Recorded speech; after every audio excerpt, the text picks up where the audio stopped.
सच्चरित अध्याय 4।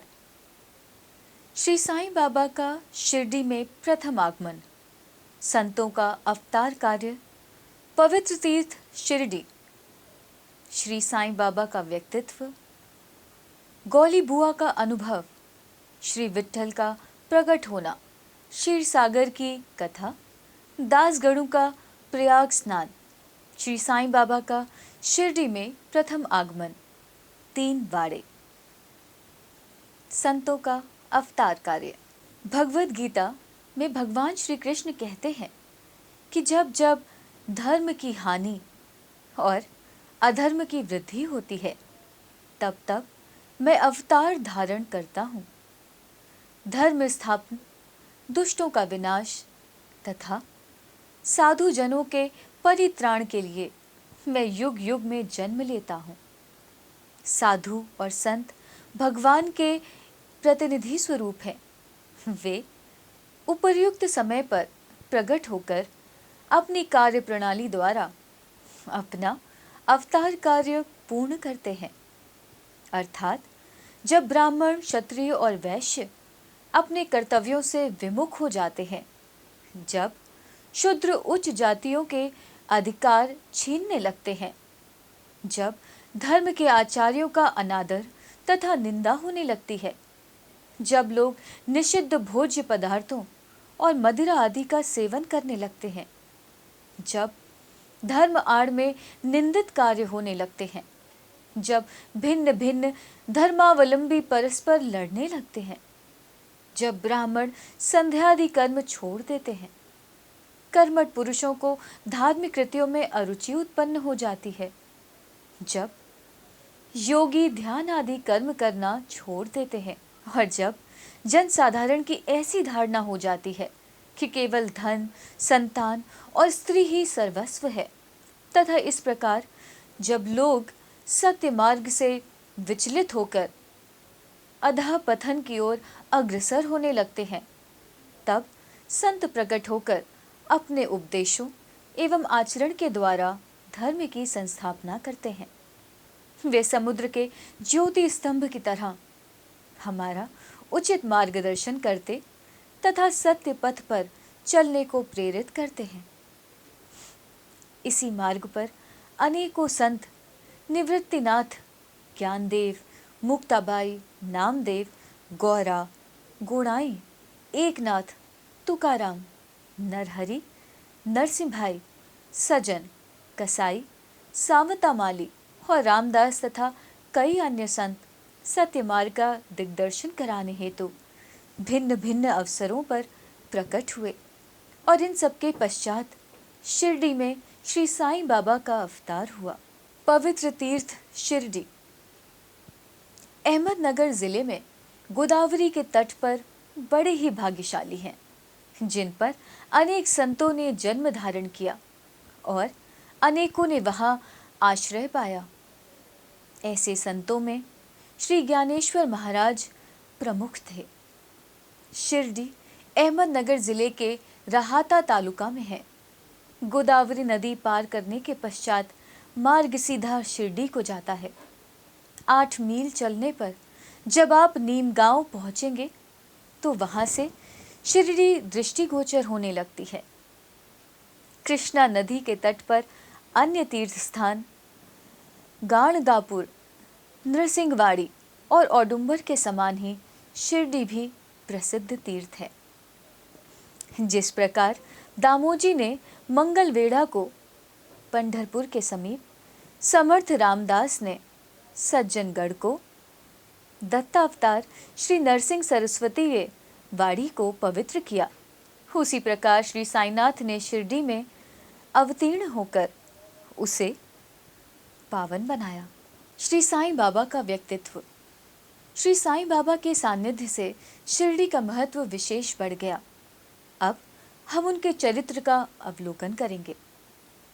उन्होंने इस भवसागर पर विजय प्राप्त कर ली थी, जिसे पार करना महान, दुष्कर तथा कठिन है।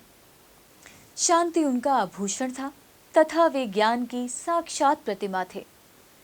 वैष्णव भक्त सदैव वहां आश्रय पाते थे। दानवीरों में वे राजा कर्ण के समान दानी थे। वे समस्त सारों के सार रूप थे। ऐहिक पदार्थों से उन्हें अरुचि थी। सदा आत्मस्वरूप में निमग्न रहना ही उनके जीवन का मुख्य ध्येय था।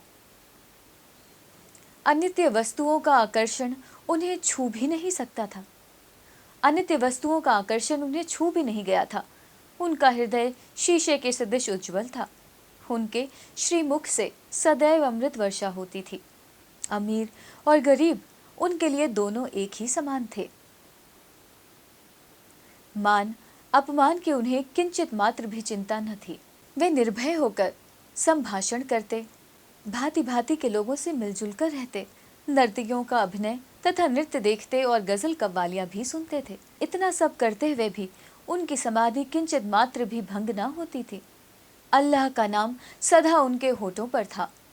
जब दुनिया जागती तो वे सोते, और जब दुनिया सोती तो वे जागते थे। उनका अंतःकरण प्रशांत महासागर की तरह शांत था। न उनके आश्रम का कोई निश्चय कर सकता था और न उनकी कार्यप्रणाली का अंत पा सकता था। कहने के लिए तो वे एक स्थान पर निवास करते थे, परंतु विश्व के समस्त व्यवहारों व व्यापारों का उन्हें भली भांति ज्ञान था। उनके दरबार का रंग ही निराला था। वे प्रतिदिन अनेक किंवदंतियां कहते थे, परंतु उनकी अखंड शांति किंचित मात्र भी विचलित न होती थी। वे सदा मस्जिद की दीवार के सहारे बैठे रहते थे तथा प्रातः, मध्याह्न और सायंकाली लेंडी और चावड़ी की ओर वायु सेवन करने जाते तो भी सदा आत्मस्थित ही रहते थे। स्वतः सिद्ध होकर भी वे साधकों के समान आचरण करते थे। वे विनम्र, दयालु तथा अभिमान रहित थे। उन्होंने सबको सदा सुख पहुंचाया।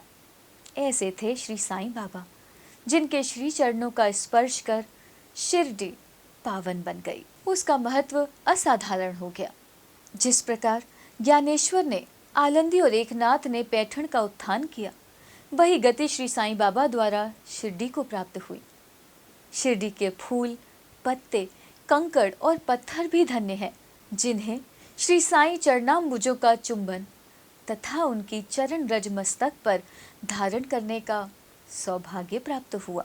भक्तगण को शिरडी एक दूसरा पंढरपुर, जगन्नाथपुरी, द्वारका, बनारस, काशी, महाकालेश्वर तथा गोकर्ण महाबलेश्वर बन गई। श्री साईं का दर्शन करना ही भक्तों का वेद मंत्र था, जिसके परिणाम स्वरूप आसक्ति घटती और आत्मदर्शन का पथ सुगम होता था। उनका श्री दर्शन ही योग साधन था और उसे वार्तालाप करने से समस्त पाप नष्ट हो जाते थे। उनका पाद सेवन करना ही त्रिवेणी, प्रयाग स्नान के समान था तथा चरणामृत पान करने के मात्र से ही समस्त इच्छाओं की तृप्ति होती थी।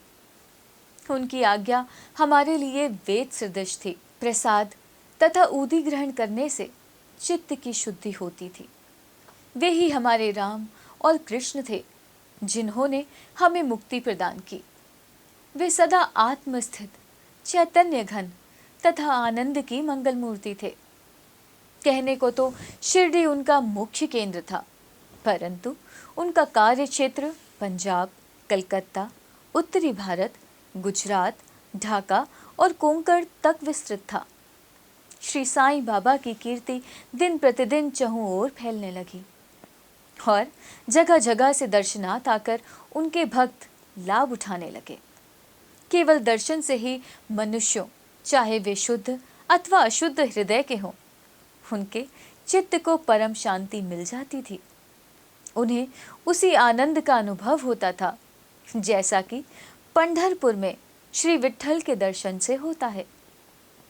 यह कोई अतिशयोक्ति नहीं है। देखिए, एक भक्त ने यही अनुभव पाया है। गौली बुआ, लगभग 95 वर्ष के वयोवृद्ध भक्त, जिनका नाम गौली बुआ था, पंढरी के एक वारकरी थे। वे 8 मास पंढरपुर तथा 4 मास आषाढ़ से कार्तिक तक गंगा तट पर निवास करते थे। सामान ढोने के लिए वे एक गधे को अपने पास रखते और एक शिष्य भी सदैव उनके साथ रहता था। वे प्रतिवर्ष वारी लेकर पंढरपुर जाते और लौटते समय श्री बाबा के दर्शनार्थ शिरडी आते थे। बाबा पर उनका अगाध प्रेम था। वे बाबा की ओर एकटक निहारते और कह उठते थे कि ये तो श्री पंढरीनाथ, श्री विट्ठल के अवतार हैं, जो अनाथनाथ, दीन दयालु और दीनों के नाथ हैं। गौली बुआ श्री विठोबा के परम भक्त थे। उन्होंने अनेक बार पंढरी की यात्रा की तथा प्रत्यक्ष अनुभव किया कि साईं बाबा सचमुच में ही पंढरीनाथ हैं। विट्ठल स्वयं प्रकट हुए। श्री साईं बाबा की ईश्वर चिंतन और भजन में विशेष अभिरुचि थी। वे सदैव अल्लाह मालिक पुकारते तथा भक्तों से कीर्तन सप्ताह करवाते थे। इसे नाम सप्ताह भी कहते हैं। एक बार उन्होंने दासगणों को कीर्तन सप्ताह करने की आज्ञा दी। दासगणों ने बाबा से कहा कि आपकी आज्ञा मुझे शिरोधार्य है, परंतु इस बात का आश्वासन मिलना चाहिए कि सप्ताह के अंत में विट्ठल अवश्य प्रकट होंगे, परंतु साथ ही भक्तों में श्रद्धा व तीव्र उत्सुकता का होना भी अनिवार्य है। ठाकुरनाथ की डंकपुरी, विट्ठल की पंढरी, रणछोड़ की द्वारका यही तो है। किसी को दूर जाने की आवश्यकता नहीं है। क्या विट्ठल कहीं बाहर से आएंगे? वे तो यहीं विराजमान हैं। जब भक्तों में प्रेम और भक्ति का स्रोत प्रवाहित होगा तो विट्ठल स्वयं ही यहाँ प्रकट हो जाएंगे। सप्ताह समाप्त होने के बाद विट्ठल भगवान इस प्रकार प्रकट हुए। काका साहेब दीक्षित सदैव की भांति स्नान करने के पश्चात जब ध्यान करने को बैठे तो उन्हें विट्ठल के दर्शन हुए। दोपहर के समय जब वे बाबा के दर्शनार्थ मस्जिद पहुंचे तो बाबा ने उनसे पूछा, क्यों, विट्ठल पाटिल आए थे ना? वे बहुत चंचल हैं, उनको दृढ़ता से पकड़ लो। यदि थोड़ी भी असावधानी की तो वे बचकर निकल जाएंगे। यह प्रातःकाल की घटना थी और दोपहर के समय उन्हें पुनः दर्शन हुए। उसी दिन एक चित्र बेचने वाला विठोबा के 25-30 चित्र लेकर वहां बेचने आया। यह चित्र ठीक वैसा ही था जैसा कि काका साहेब दीक्षित को ध्यान में दर्शन हुए थे। चित्र देखकर और बाबा के शब्दों का स्मरण कर काका साहेब को बड़ा विस्मय और प्रसन्नता हुई। उन्होंने एक चित्र सहर्ष खरीद लिया और उसे अपने देवघर में प्रतिष्ठित कर दिया। थाना के अवकाश प्राप्त मामलतदार श्री B.V. द्विवेदी ने अपने अनुसंधान के द्वारा यह प्रमाणित कर दिया है कि शिरडी पंढरपुर की परिधि में आती है। दक्षिण में पंढरपुर श्री कृष्ण का प्रसिद्ध स्थान है, अतः वो शिरडी ही द्वारका है। साईं लीला पत्रिका भाग 12 अंक 1, 2, 3 के अनुसार द्वारका की एक और व्याख्या सुनने में आई है, जो कि के नारायण अय्यर द्वारा लिखित भारतवर्ष का स्थायी इतिहास में स्कंद पुराण भाग 2 पृष्ठ 90 वहां से उद्धृत की गई है। वो इस प्रकार है, चतुर्वर्णामपि वर्गाणाम यत्र द्वाराणि सर्वतः अतो द्वारावतीत युक्ता विद्वत्ति सत्व वाद भी।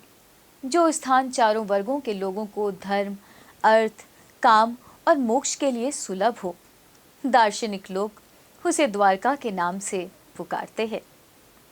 शिरडी में बाबा की मस्जिद केवल चारों वर्गों के लिए ही नहीं, अपितु दलित, अस्पृश्य और भगोजी शिंदे जैसे कोढ़ी आदि सबके लिए खुली थी। अतः शिरडी को द्वारका कहना ही सर्वथा उचित है। भगवंतराव क्षीरसागर की कथा। श्री विट्ठल पूजन में बाबा को कितनी रुचि थी, ये भगवंतराव क्षीरसागर की कथा से स्पष्ट है। भगवंतराव के पिता विठोबा के परम भक्त थे, जो प्रतिवर्ष पंढरपुर वारी लेकर जाते थे। उनके घर में विठोबा की एक मूर्ति थी, जिसके वे नित्य प्रति पूजा करते थे। उनकी मृत्यु के पश्चात उनके पुत्र भगवंतराव ने वारी पूजन, श्राद्ध इत्यादि समस्त कर्म करना छोड़ दिया। जब भगवंतराव शिरडी आए तो बाबा उन्हें देखते ही कहने लगे कि इनके पिता मेरे परम मित्र थे, इसी कारण मैंने इन्हें यहाँ बुलाया है। इन्होंने कभी नैवेद्य अर्पण नहीं किया तथा मुझे और विठोबा को भूख को मारा है, इसलिए मैंने इन्हें यहाँ आने को प्रेरित किया है। अब मैं इन्हें हठ पूर्वक पूजा में लगा दूंगा। दासगणों का प्रयाग स्नान। गंगा और यमुना नदी के संगम पर प्रयाग प्रसिद्ध पवित्र तीर्थ स्थान है। हिंदुओं की ऐसी भावना है कि वहां स्नान आदि करने से समस्त पाप नष्ट हो जाते हैं। इसी कारण प्रत्येक पर्व पर सहस्त्रों भक्तगण वहां जाते हैं और स्नान का लाभ उठाते हैं। एक बार दासगणों ने भी वहां जाकर स्नान करने का निश्चय किया। इस विचार से वे बाबा से आज्ञा लेने उनके पास गए। बाबा ने कहा कि इतनी दूर व्यर्थ भटकने की क्या आवश्यकता है, अपना प्रयाग तो यही है, मुझ पर विश्वास करो। आश्चर्य, महान आश्चर्य। जैसे ही दासगणों बाबा के चरणों पर नत हुए तो बाबा के श्री चरणों से गंगा यमुना की धारा वेग से प्रवाहित होने लगी। ये चमत्कार देखकर दासगणों का प्रेम और भक्ति उमड़ पड़ी। आंखों से अश्रुओं की धारा बहने लगी। उन्हें कुछ अंतःस्फूर्ति हुई और उनके मुख से श्री साईं बाबा की स्तोत्रविनी स्वतः प्रवाहित होने लगी।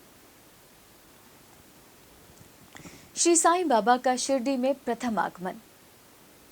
श्री साईं बाबा के माता पिता, उनके जन्म और जन्म स्थान का किसी को भी ज्ञान नहीं है। इस संबंध में बहुत छानबीन की गई। बाबा से तथा अन्य लोगों से भी इस विषय में पूछताछ की गई, परंतु कोई संतोषप्रद उत्तर अथवा सूत्र हाथ ना लग सका। यथार्थ में हम लोग इस विषय में सर्वथा अनभिज्ञ हैं। नामदेव और कबीरदास जी का जन्म अन्य लोगों की भांति नहीं हुआ था। वे बाल रूप में प्रकृति की गोद में पाए गए थे। नामदेव भीमरथी नदी के तीर पर गोनाई को और कबीर भागीरथी नदी के तीर पर तमाल को पढ़े हुए मिले थे। और ऐसा ही श्री साईं बाबा के संबंध में भी था। वे शिरडी में नीम वृक्ष के तले 16 वर्ष की तरुणावस्था में स्वयं भक्तों के कल्याणार्थ प्रकट हुए थे। उस समय वे भी पूर्ण ब्रह्म ज्ञानी प्रतीत होते थे। स्वप्न में भी उनको किसी लौकिक पदार्थ की इच्छा नहीं थी।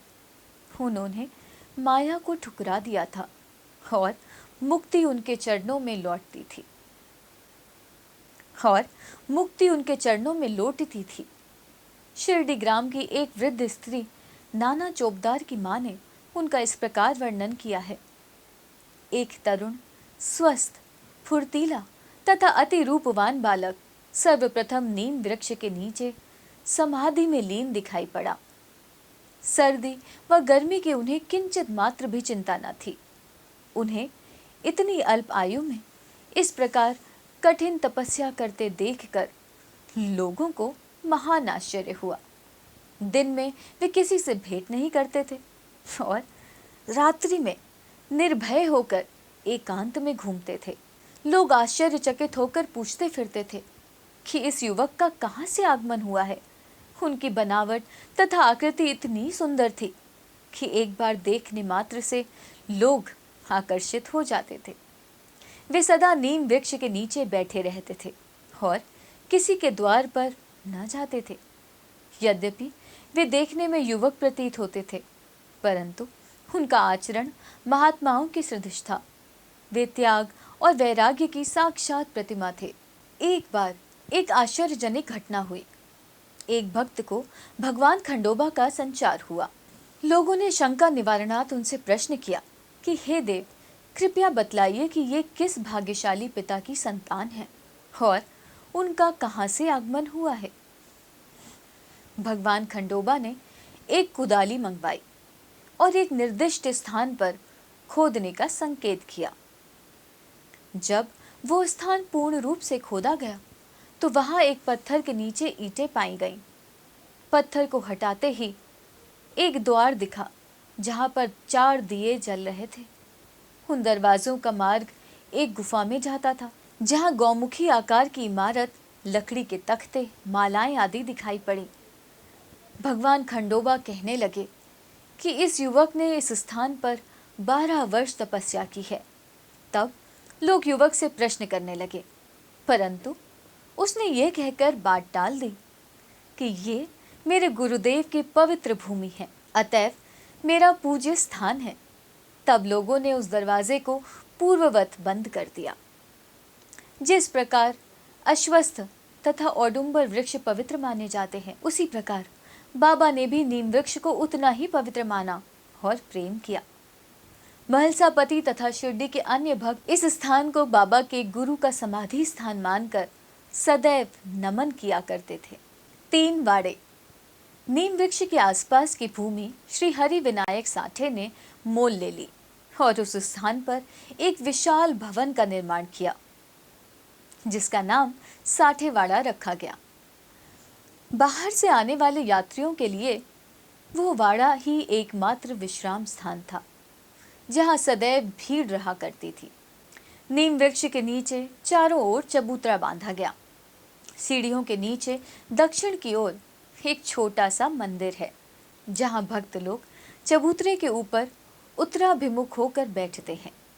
ऐसा विश्वास किया जाता है कि जो भक्त गुरुवार तथा शुक्रवार की संध्या को वहां धूप, अगरबत्ती आदि सुगंधित पदार्थ जलाते हैं, वे ईश कृपा से सदैव सुखी होंगे। ये वाड़ा बहुत पुराना तथा जीर्ण शीर्ण स्थिति में था तथा इसके जीर्णोद्धार की नितांत आवश्यकता थी, जो संस्थान द्वारा पूर्ण कर दी गई। कुछ समय के पश्चात एक दूसरे वाड़े का निर्माण हुआ, जिसका नाम दीक्षित वाड़ा रखा गया।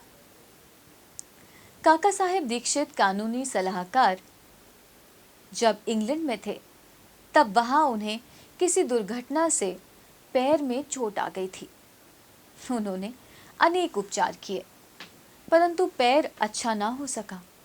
नाना साहेब चांदोरकर ने उन्हें बाबा की कृपा प्राप्त करने का परामर्श दिया, इसलिए उन्होंने सन 1909 में बाबा के दर्शन किए।